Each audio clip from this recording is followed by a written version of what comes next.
What if I told you you could make $30,000 on your first wholesale deal? Don't believe me? Well, just ask Patrick here. Patrick made 30K. Wait, was this 2 weeks ago? Where? In North Carolina? Yep, Fayetteville, North Carolina. Insane. And that was your first wholesale deal ever. Yep, first Okay, one. for the people who don't know, explain to everybody like what wholesaling is, what you did, and how you got paid $30,000. And you're a realtor, right? So that's like a 6 months, 12 months wage as a realtor.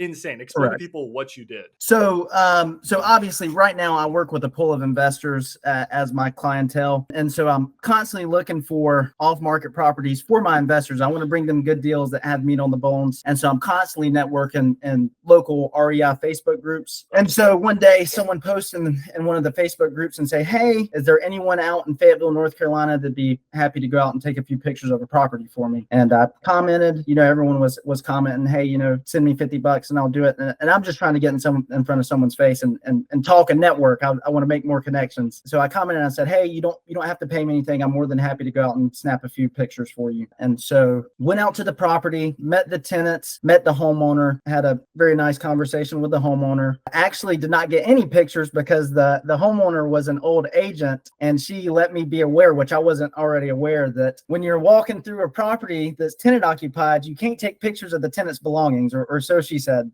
So went through and took videos of the ceiling all along each bedroom, the kitchen, the bathrooms, the garage, and had a nice conversation with the homeowner, got to know her, got to know where she was from, kind of built that rapport with her, and we parted ways. And I thought that was the end of it. Let the investor know, hey, I wasn't able to get any videos, and I don't think you're going to send anybody out there that's going to be able to. And I exchanged information with the homeowner while I was there because I'm a local agent, and I let her know, hey, if there's ever anything that you need, let me know. Reach out if you need a plumber or a contractor, whatever it is that you may be. I have a bunch of connections locally. And so about a week ago, sitting at my office, and I get a phone call, and I don't recognize the number, but as agents, we have to answer the phone no matter what. And so I pick up, and she says, hey, Patrick, this is so-and-so. We were in touch about 4 months ago back in January over at my house on XYZ Street. I said, hey, how are you doing? It's nice talking to you again.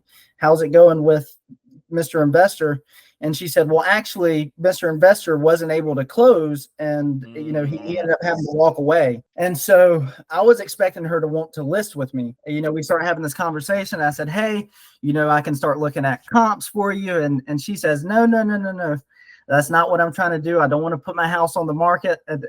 Funny enough, she says, I'm looking to sell it off market, and I don't want to have to pay any closing costs or any realtor fees. So it sounds like the stars just aligned for me. But I think that investor had kind of set expectation for her. I'm sure he was telling her the same sort of deal. Hey, we're going to pay your closing costs, no realtor fees and whatnot. So I said, hey, immediately the light bulb went off in my head. This is a perfect opportunity for my first wholesale deal. I'd be more than happy to buy it off of you. And she let me know that she just wanted 80 grand for it. I about fell out. So I said, okay, let me talk with my partner and let me see what we can come up with, see if we can do 80. And I'm running comps and looking around, and it looks like the ARV is sitting right at anywhere between 185 to 195. And when I originally walked through it, it needed a new roof, and I've kind of gotten to the point to where I can eyeball rehab costs. So I kind of have an advantage there because of the rehab that I've done with some of my investors. So I was recalling, we need a new roof, we need a new HVAC,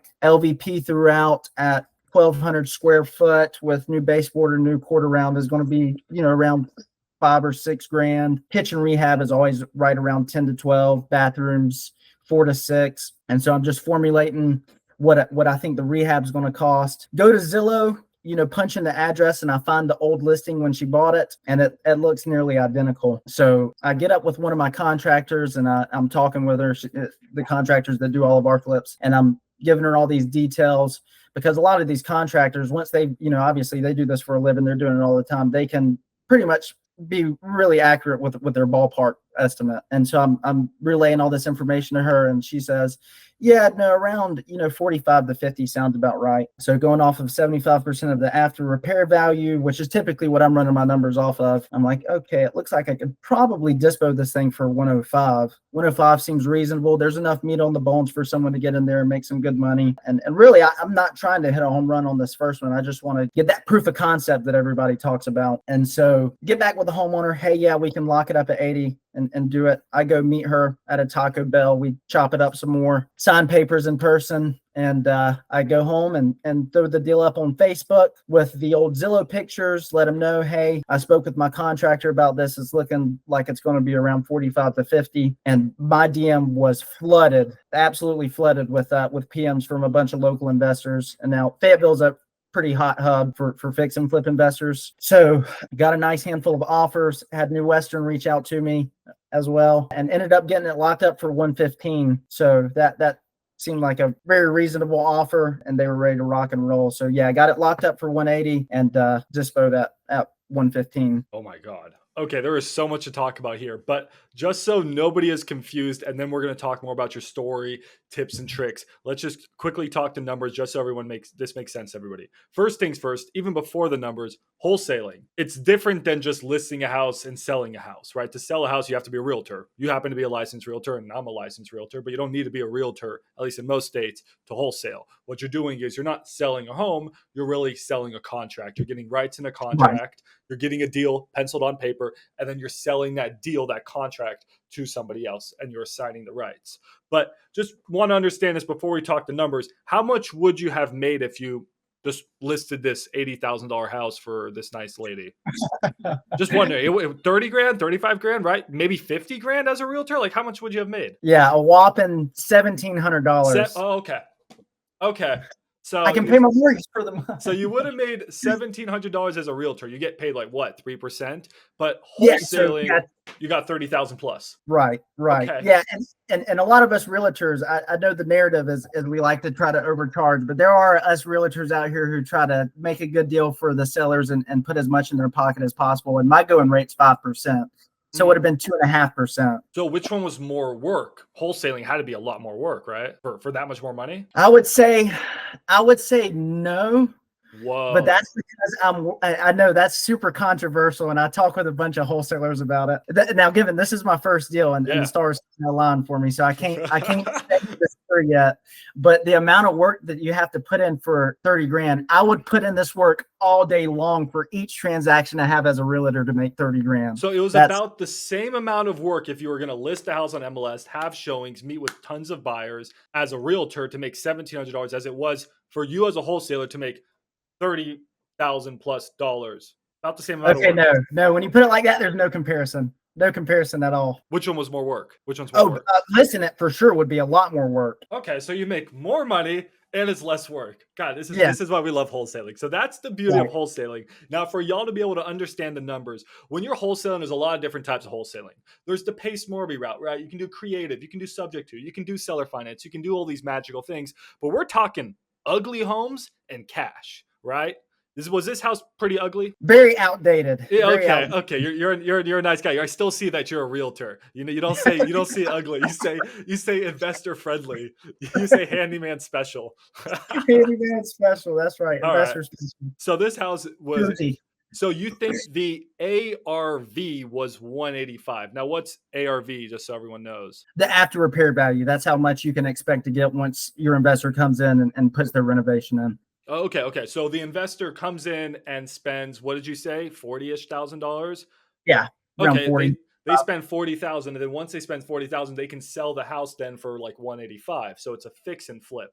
So you said something like you were going to buy that 75% of ARV. Can you explain what that is for the audience? Yeah. So, and this is how I do it with all my investors. So you want your purchase price and your renovation to be at or less than 75% of the after repair value. And that's because not only if it's a fix and flip, you have that 25% spread, but in the instance you put it on the market and it doesn't sell, you can do what's called a 75% cash out refinance, hopefully pull out the money that you initially invested into the property and then keep it as a cash flow and rental. But not only that, with a lot of your buyers, they're using hard money lenders. And a lot of these hard money lenders don't, if the purchase and the reno aren't at or less than 75% of the after repair value, they won't lend on it. Or then you have to go back through and either talk the seller down or cut yourself down on your assignment fee. And not all hard money lenders are like that, or private money lenders, but a lot of the hard money lenders that I work with personally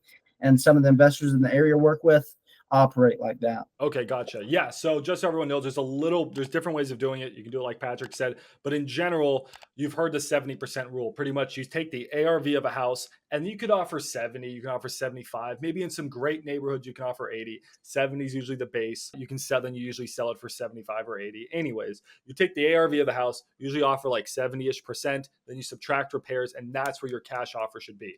That's the general formula that works across the country. Just so you guys know, that's sort of what Patrick did. He has this different way of doing it, but it's all pretty much the same game. And that's how he was like, whoa, 80 grand's a great deal. And then that's how he ended up selling it for 115. Okay, wow, this is incredible. So before we get into, the money you made, I just want to say that I feel like good things will happen to people who just do good things. Like, you're eventually going to get your layup being a good person. You decided, hey, I'm just going to go and take pictures for an investor, do it for free. I wasn't going to get paid. And then look what happened. A deal literally fell in your lap. So y'all, you're wondering, like, how do I get deals? Sometimes you just got to just get out there and just do good things for good people, and good things will come back around to you. I don't know if that's energy, God. I don't know if that's just, whatever you believe in, magic. It's something, and it exists. That's for sure. 100%. You mentioned to me that you got the deal under contract, like you got it from her sold for 80,000, and then you went out and found a buyer for 115. To me, that's 35 grand. I thought you made 30. So what happened there? So I'm doing transactional lending on this, right? And so I spoke with my, our transactional lender, because once again, this is my first deal. I'm not super familiar. I'm still learning the ropes. I spoke with a transactional lender, said, hey, we're using, myself and the buyer are using X attorney, but the seller wants to use this attorney. And so they said, hey, you need to get that seller to use your attorney, or we can't do the double close. So I somewhat started having a little bit of a ditzy. And essentially I spoke with the seller and I said, hey, if you'll use our attorney, I'll throw you an extra $5 grand. Nice. So at, $5 grand, it's not, it's not a big deal in the grand scheme of things. And it's still, I'm just grateful to have the deal. I could be making 10 and I'd be over the moon. Gotcha. Okay, awesome. Just curious on that. Wow, that's incredible. And then, so what you did was you acquired a deal. You did the acquisition half, but you also decided to dispose of the deal, sell the deal. You did disposition. It seemed like it was pretty easy and effective for you. What did you do? You just got the deal, you put it on a Facebook group. What was your strategy to sell the deal? Yeah. So I have my pool of buyers that I could have disposed it to, but to maintain our relationship, I don't want anything going wonky or anything bad happening. So I said, you know what? I don't have a dispo list. I don't have a buyer's list. I don't have investor lift just yet. I'm just going to go throw it in the local Facebook real estate investing group, mastermind groups. Yeah. And just made a nice little neat, hey, I got property at 56% of the after repair value. PM me if interested. And that's really all it took for me. But like I said, initially, Fayetteville is a super heavy investor market. So I can't speak for other markets, but Fayetteville, it works very well. Okay. Yeah, that's great. A lot of times people focus on one thing, acquisitions or dispositions. And, if you're in a hot market and you got just an incredible deal, sometimes it's a layup. You can just get it sold. Other times these deals take a little bit of work and you got to find the right buyer. But hey, if it was that easy and it worked out great for you, you got such a nice commission, that is what you want to see.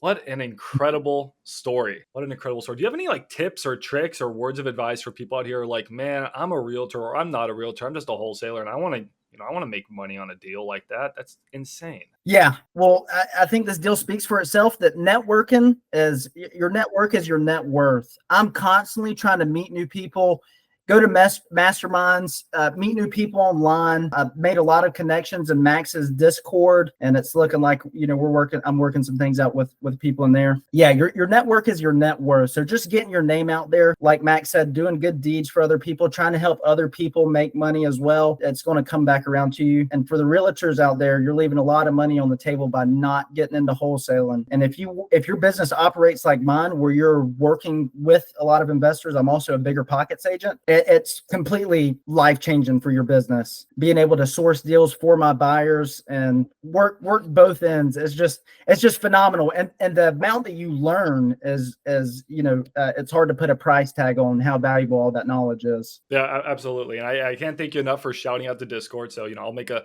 selfish plug. Join our Discord right here. We have one of the coolest real estate Discords in the entire world. And I think we'll get to the coolest Discord for real estate, wholesaling, and investing. But we got to also shout out Patrick here. I mean, if you are looking for deals, if you're, okay, first things first, like Patrick said, if you're a realtor and you don't wholesale yet, you're literally missing half of your business. It's like being a handyman and you don't carry a hammer on your tool belt. You should know creative finance too, but you should also know wholesaling. These are things that you should just know as a realtor. You're doing yourself a disservice and you're also doing your clients a disservice. You're just missing out on a ton of money for everybody.